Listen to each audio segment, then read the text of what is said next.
गांव का नाम था गोरखपुर। चारों ओर हरियाली, बीच में पगडंडी और लोगों के चेहरों पर मेहनत की चमक। उसी गांव के कोने में एक पुराना सा पर सुगंध से भरा ठेला था, अमन चिकन करी वाला। अमन अपने काम में निपुण था। उसकी करी का स्वाद इतना मशहूर था कि लोग दूर दूर से खाने आते थे। उस सुबह भी जैसे रोज वह जल्दी उठ गया। सूरज अभी अभी उगा था, आसमान सुनहरा हो रहा था। वो अपनी थैली लेकर चिकन की दुकान पहुंचा और बोला, 10 किलो ताजा चिकन पैक कर दो, जल्दी देना, ठेला लगाना है। देता हूँ भाई, पर आज से दाम बढ़ गए हैं। कितना बढ़ा दिए रे तूने? बस थोड़ा ही भाई, अब 240 रुपए किलो। अमन ने गहरी सांस ली। ठीक है, दे दे, और कोई चारा भी तो नहीं। वो चिकन लेकर चला आया, लेकिन दिल में चिंता थी। अगर दाम बढ़ा तो प्लेट भी बढ़ानी पड़ेगी, लोग मानेंगे क्या? दोपहर को जब उसने ठेला लगाया तो उसके पुराने ग्राहक आ पहुंचे। एक प्लेट तीखी चिकन करी लगाओ, बहुत भूख लगी है। अरे भाई, अभी लगाता हूँ। पर सुनो, आज से दाम बढ़ गए हैं। क्यों भाई, क्या हुआ दाम बढ़ाने को? चिकन महंगा हो गया है और मेहनत भी ज्यादा करनी पड़ती है। अब 180 रुपए प्लेट पड़ेगा। अरे भाई, इतने में तो हम मटन खा लें। इतनी महंगी चिकन करी हमें नहीं चाहिए। इतना कहकर वे चले गए। शाम तक मुश्किल से 2 प्लेट बिकी। अमन ठेले के पास बैठा और सोचने लगा, अब क्या करूं? अगर यही हाल रहा तो ठेला बंद करना पड़ेगा। तभी एक अजनबी आया, धोती कुर्ता पहने हुए और चेहरे पर मुस्कान। भैया, एक प्लेट मटन करी देना। मटन नहीं है भाई, चिकन करी है। दूं क्या? अच्छा चलो, वही दे दो, बहुत भूख लगी है। वो आदमी खाने लगा। कुछ देर बाद बोला, भाई, तुम्हारी करी में तो बड़ा स्वाद है, बस कमी है मटन की।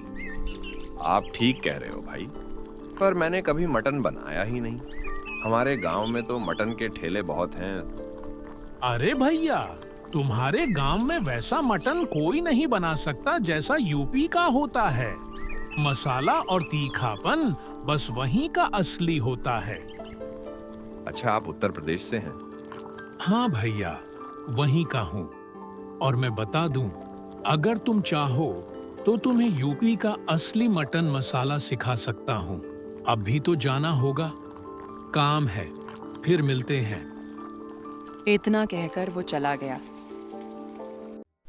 रात को जब अमन घर लौटा, उसकी पत्नी कमला बोली, सुनो जी, वो सेठ फिर आया था पैसे मांगने। हमें जल्दी उसका कर्ज चुकाना होगा। कैसे दूं कमला? अब तो चिकन करी भी नहीं बिक रही, कहाँ से लाऊं पैसे? अगर ये नहीं बिक रही तो कुछ नया सोचो, कुछ ऐसा जो लोगों को पसंद आए। अमन एकदम ठहर गया। अचानक उसे उस यूपी वाले आदमी की बात याद आई। कमला, लगता है अब हमारा स्वाद बदलने वाला है। कल से कुछ नया शुरू करते हैं।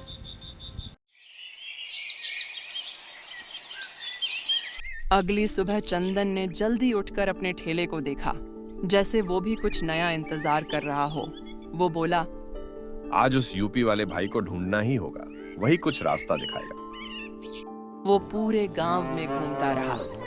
चौपाल पर गया, चाय की दुकान पर पूछा, कुएं के पास बूढ़े रामलाल से भी पूछा। बाबा, कल एक यूपी वाला आदमी आया था, लंबा गोरा हंसमुख था, देखा कहीं? ना रे अमन, यहाँ तो ऐसा कोई नहीं देखा। अमन का चेहरा उतर गया। अब कहाँ ढूंढूं उसे? सोचते हुए वो बाजार की तरफ चल पड़ा। वहां एक मटन का ठेला था। मसालों की खुशबू हवा में तैर रही थी। वो पास गया तो देखा, वहीं यूपी वाला आदमी मजे से मटन खा रहा था। अमन ने राहत की सांस ली और बोला, अरे यूपी वाले भाई, मैं तुम्हें पूरे गांव में ढूंढ रहा था और तुम यहाँ मटन खा रहे हो। अरे भाई, अब जा ही रहा था तुम्हारे गांव से, सोचा जाते जाते थोड़ा मटन खा लूं। भाई, आपने कहा था ना कि आप मुझे यूपी स्टाइल मटन बनाना सिखाएंगे, वही सीखना है। उसमें कुछ बड़ा राज नहीं है भैया। जैसे तुम चिकन बनाते हो वैसे ही बनाओ, फर्क बस इतना कि उसमें खड़े मसाले, तेज पत्ता, लौंग, इलायची और प्याज थोड़ा ज्यादा डालना। और हाँ, मटन सरसों के तेल में ही पकाना। तब देखना स्वाद ऐसा कि लोग उंगलियां चाटेंगे। बस इतना ही। बस इतना ही। दिल से बनाओगे तो स्वाद अपने आप आएगा। धन्यवाद भाई। कल से मेरा ठेला मटन करी वाला ठेला बनेगा। और दोनों अपने अपने रास्ते चल पड़े, एक नया स्वाद और नई उम्मीद लेकर। अगले दिन सुबह सुबह अमन उत्साह से भरपूर उठ गया। सूरज की किरणें उसके आंगन में सुनहरी चमक बिखेर रही थीं। सुनिए जी, आज तो बहुत जल्दी उठ गए। आज नया दिन है कमला, और नया स्वाद भी। वो बाजार चला गया। प्याज, टमाटर, अदरक, लहसुन, गरम मसाला और सरसों का तेल खरीदा। दुकानदार ने पूछा, अरे अमन भैया, आज तो बहुत सारा सामान ले रहे हो, क्या कुछ नया चल रहा है? बस भाई, अब चिकन नहीं मटन चलेगा। देखना पूरा गांव खुशबू से भर जाएगा। पहले दिन था, इसलिए उसने केवल 5 किलो मटन लिया। घर लौटकर उसने प्याज और टमाटर बारीक काटे, खड़े मसाले निकाले, तेज पत्ता, लौंग, दालचीनी और इलायची। कमला बोली, सावधानी से बनाना जी, नया ठेला है, लोग ध्यान से चखेंगे। तुम बस देखती रहो, आज हमारा नसीब बदलेगा।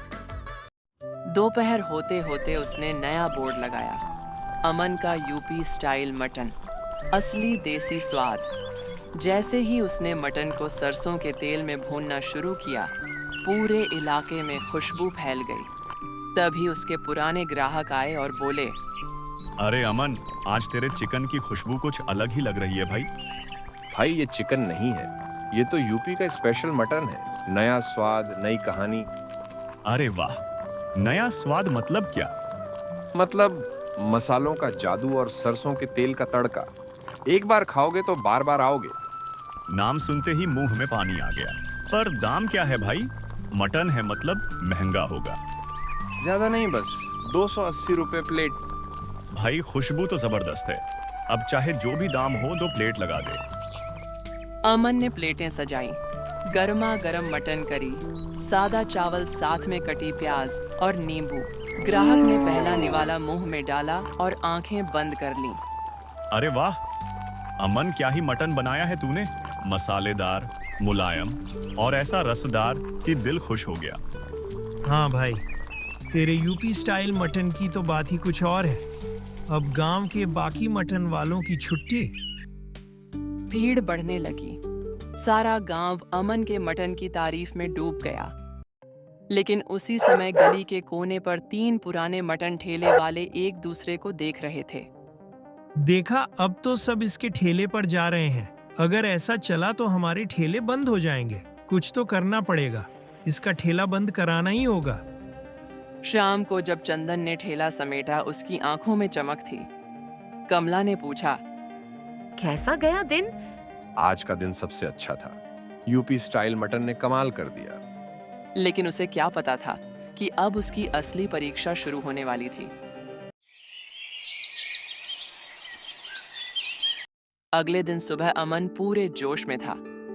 कल के शानदार दिन की याद अभी भी उसके चेहरे पर मुस्कान बनकर झलक रही थी। वो गुनगुनाते हुए मटन भून रहा था। सरसों के तेल में मसालों की खुशबू फिर से पूरे चौराहे पर फैल रही थी। तभी उसके पास 3 पुराने मटन ठेले वालों में से 2 आए। अरे भाई, जरा इधर तो आना, 2 मिनट बात करनी थी। कहो भाई, क्या बात है? कुछ नहीं, बस तुम्हारा मटन तो पूरे गांव को दीवाना कर गया है। अब हमारे ठेले पर कोई नहीं आता। सोचा हमें ही अपने पास काम पर रख लो। अरे भाई, मेरा ठेला इतना बड़ा कहाँ कि किसी को नौकरी दूं। मैं तो खुद ही मुश्किल से संभालता हूँ। दोनों ने बनावटी मुस्कान दी और बोले, ठीक है, अमन जैसा ठीक समझो, हम चलते हैं। इतना कहकर वो दोनों धीरे धीरे आगे बढ़ गए। अमन को क्या पता, उसी वक्त तीसरा ठेले वाला पीछे से आकर उसके भगोने में एक छिपकली डाल गया और चुपचाप भीड़ में गायब हो गया। कुछ देर बाद गांव के मुखिया और उनका एक साथी वहां पहुंचे। अरे अमन, तेरे मटन की बहुत चर्चा सुनी है। आज हम भी चखेंगे तेरी मशहूर यूपी स्टाइल करी। जी मुखिया जी, आज आपको ऐसा स्वाद मिलेगा कि याद रह जाएगा। उसने झटपट गर्मा गर्म मटन चावल के साथ परोसा और सामने रख दिया। मुखिया ने पहला कौड़ लिया, मुस्कुराए, लेकिन जैसे ही दूसरा निवाला उठाया, उनकी थाली में कुछ गिरा। अरे ये क्या छिपकली! मुखिया चीख पड़े, थाली जमीन पर गिर गई। चंदन, तू गांव वालों को ऐसी गंदी करी खिलाता है, शर्म नहीं आती? आज से तू इस गांव में ठेला नहीं लगाएगा। अमन के पैरों तले जमीन खिसक गई। मुखिया जी, मैं कसम खाकर कहता हूँ, मुझे नहीं पता ये छिपकली कैसे आई। मैं कभी ऐसा नहीं कर सकता। पर कोई उसकी बात सुनने को तैयार नहीं था। मुखिया और गांव वाले गुस्से में चले गए। चंदन वहीं बैठा रह गया, आंखें भर आईं। फिर धीरे धीरे बोला, जब वो दोनों मुझे ठेले से दूर बुला रहे थे, तभी कुछ गड़बड़ लगी थी। जरूर उन्हीं ने ये किया होगा। उसने गहरी सांस ली और कहा, अब चाहे जो हो जाए, मैं इस साजिश का पर्दाफाश जरूर करूंगा। वो ठेला समेटकर चुपचाप घर चला गया। लेकिन इस बार उसके दिल में डर नहीं, इंसाफ की आग जल रही थी। अगले दिन गांव के चौराहे पर सन्नाटा था। चंदन का ठेला बंद था। वो अपने घर में बैठा सोच रहा था, अगर सच्चाई सामने नहीं आई तो मेरी मेहनत सब व्यर्थ जाएगी। वो सबूत ढूंढने निकल पड़ा। चलते चलते उसने देखा कि तीनों मटन ठेले वालों में से 2 के ठेले पर अच्छी खासी भीड़ थी, लेकिन तीसरे के ठेले पर कोई ग्राहक नहीं। चंदन के चेहरे पर हल्की मुस्कान आई। यही मौका है। अगर मैं इसे अपने पक्ष में कर लूं तो सच्चाई खुद सामने आ जाएगी। वो सीधा उस ठेले वाले के पास गया। वो आदमी उसे देखकर चौंक गया। अरे अमन, तू यहाँ सुना था तेरा ठेला तो बंद हो गया? हाँ भाई, कुछ दिन के लिए। पर ये बता, तेरे ठेले पर तो कोई ग्राहक नहीं दिख रहा। बाकियों के ठेले पर तो लाइन लगी है। पता नहीं अमन, कल तक सब ठीक था, आज कोई आ ही नहीं रहा। अगर तू चाहे तो मैं तुझे यूपी स्टाइल मटन बनाना सिखा सकता हूँ। गांव वाले उसके दीवाने हैं। सच में सिखा देगा? बिल्कुल, पर एक शर्त है। कौन सी शर्त? मुझे पता है तुम तीनों ने मिलकर मेरे मटन में छिपकली डाली थी। अगर तू मुखिया जी के सामने सच्चाई कबूल कर ले तो मैं तुझे पूरा यूपी स्टाइल मटन बनाना सिखाऊंगा। वो सोच में पड़ गया। वैसे भी मेरा ठेला अब चल नहीं रहा। अगर सच्चाई बोल दूं तो मुझे नया स्वाद भी सीखने मिलेगा। ठीक है अमन, चलो मुखिया जी के पास चलते हैं। दोनों सीधे मुखिया के घर पहुंचे। वो ठेले वाला बोला, मुखिया जी, अमन बेगुनाह है। हमने ही मिलकर उसकी करी में छिपकली डाली थी। गलती हमारी थी। क्या तुम तीनों ने एक निर्दोष को फंसाया? ये बहुत बड़ी गलती है। आज से तुम तीनों गांव में ठेला नहीं लगाओगे। फिर उन्होंने चंदन की तरफ देखा और मुस्कुराकर कहा, और अमन, आज से तू ही गांव का अकेला मटन वाला होगा।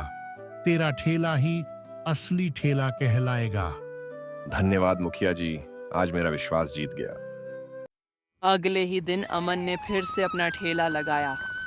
गांव के लोग उमड़ पड़े।